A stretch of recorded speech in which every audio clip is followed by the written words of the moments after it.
O globalismo no mundo. Hoje a gente vai falar de um assunto que já é claro para todo mundo, né, em tudo que acontece, e a gente percebe que na América Latina ali com o Foro de São Paulo, a sua relação com o Farc e outras entidades aí e outros partidos um tanto suspeitos no sistema de corrupção mundial, né, porque fizeram parte. A China hoje em dia ela tem um partido muito forte, não só pela questão partidária em si, mas principalmente pelo domínio que a China tem de algumas relações comerciais com alguns países, né? E o envolvimento dela dentro de cada país, né? No Brasil a gente vê uma entrada muito forte da China. Sou totalmente a favor da privatização de várias empresas e etc, né? E de entrada de capital estrangeiro.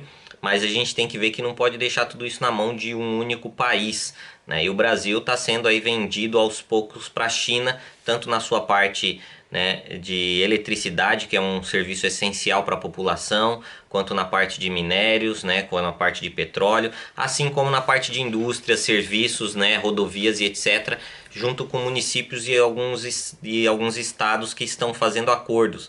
Logicamente isso pesa, mas nem tanto quanto a questão da mídia, né? Porque a questão da mídia é o que vai fazer tudo isso parecer lindo, maravilhoso, né? Não sou aquele cara que fala, o petróleo é nosso, não vamos vender pro estrangeiro, não. Eu acho que tem que realmente vender para empresas sérias, não empresas que têm interesse político, né? Principalmente empresas estatais. Você tirar um serviço do Estado brasileiro e passar ele para o Estado chinês, você só se deixou colonizar por um outro Estado diferente e não por uma empresa privada a qual não tenha relações políticas dentro do outro país tão fortes, né?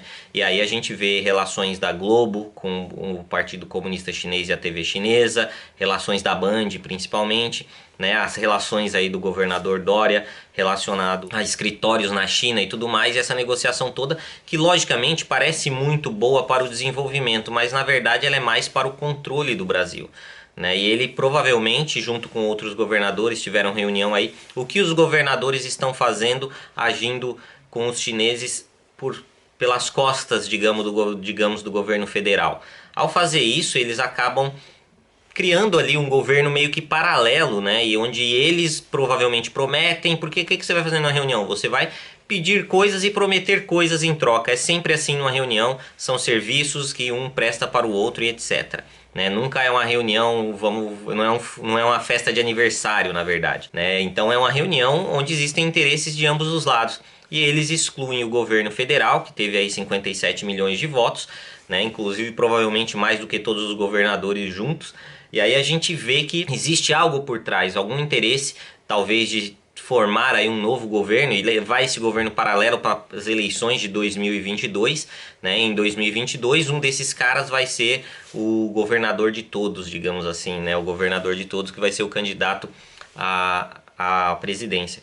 Então a gente tem que ter cuidado como a China está dominando o Brasil, né? Não pela parte comercial em si, mas pela parte de informação, né? O quanto de informação eles vão trazer, vão manipular para justamente continuar aquela revolução cultural que começou há muito tempo atrás com o PT e etc. Só que era uma revolução cultural interna, agora a gente vai passar por uma revolução cultural externa e pesada, porque é justamente do Partido Comunista Chinês, né? Se você não estudou, pesquise aí sobre o Partido Comunista Chinês, como que a China vive, como que as coisas acontecem lá, o passado histórico do Partido Comunista Chinês, né? Que teve aí com Mao Tse-tung, etc., muitas pessoas morreram, muito mais do que qualquer guerra que a gente consiga mensurar. Então, infelizmente, o Brasil está na mão desses caras por meio de alguns políticos que, logicamente, só pensam no poder. Se eles pensassem na questão histórica, na questão social, na questão de vida de cada pessoa, né, de desenvolvimento inclusive,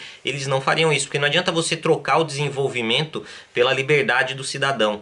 E é isso que eles estão fazendo no longo prazo, logicamente. Mas a China está agindo muito rápido, né? A gente pode ver tudo isso que aconteceu aí com a questão do vírus. Hoje em dia praticamente o mundo se tornou comunista, ou pelo menos passando por comportamentos e situações que você só encontra no comunismo, como o supermercado vazio, racionamento de comida, a liberdade cerceada, onde você não pode sair, etc. Logicamente, eu não estou falando que você tem que sair que nem um louco aí, não tendo os cuidados.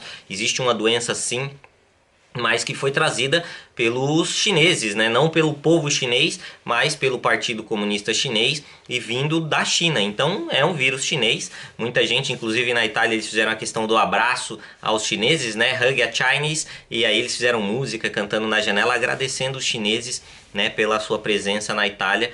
Não que não tivesse que ter, mas com toda aquela situação que estava acontecendo, isso ajudou a proliferar o vírus na Itália. E a gente tem que começar a pensar nisso, como a comunicação tem agido em relação a tudo que, por exemplo, oposição fala, né? Porque hoje, infelizmente, a oposição está no poder, né? Digamos assim, sozinha, né? A oposição aos governos anteriores, né? Que a gente teve aí desde Sarney, Collor, FHC, Lula, Dilma, todos esses faziam parte do mesmo grupo, né? Ali a estratégia da tesoura, onde eles trocavam ali de poder em cada período, se faziam de inimigos, mas depois se autocolocavam como amigos, né? A gente pode ver o maior exemplo disso tudo aí é o Ciro Gomes, que ele foi candidato contra o Lula e depois ele foi ministro do Lula e vice-versa, né?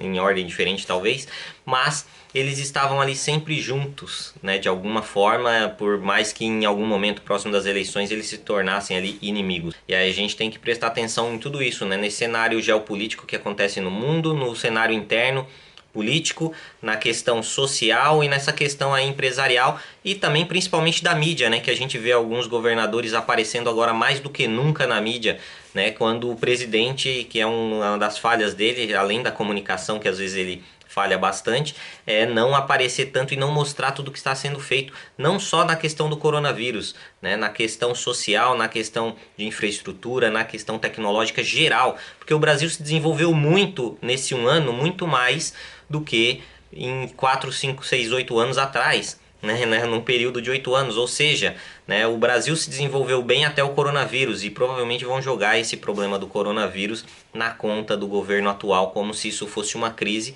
e tem muitos governadores que estão agindo para ter essa crise juntamente com o Partido Comunista Chinês e o apoio de toda a mídia, né? Agora eles estão cada vez mais fortes porque tem uma mídia comunista chinesa que tem interesses no Brasil, né, de literalmente dessa vez sim colonizar, né? O mais estranho é que aquele seu amigo revolucionário, né, de humanas que vivia ali na USP sonhando em ser um revolucionário russo, ele vai acabar sendo um revolucionário submisso à China. Então são fatores que a gente tem que começar a analisar na questão política social geral hoje do Brasil.